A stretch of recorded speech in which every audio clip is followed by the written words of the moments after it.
আমাৰ ফেব্ৰুৱাৰী মাহটোৰ আৰম্ভণিয়ে হৈছে চুইটিবাৰ বিয়াৰে আৰু এয়া হৈছে মেহেন্দি দিনাখনৰ অকণমান মোমেণ্টছখিনি।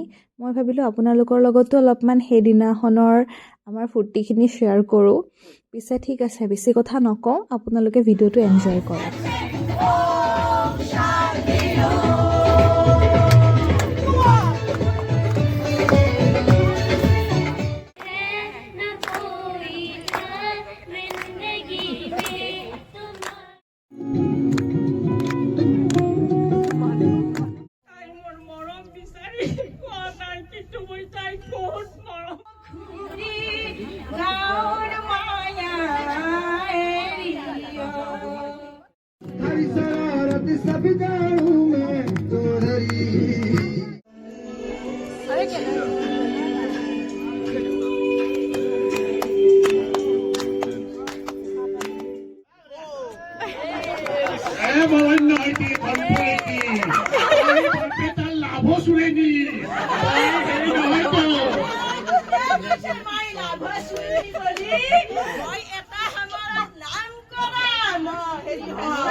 হ'ব দে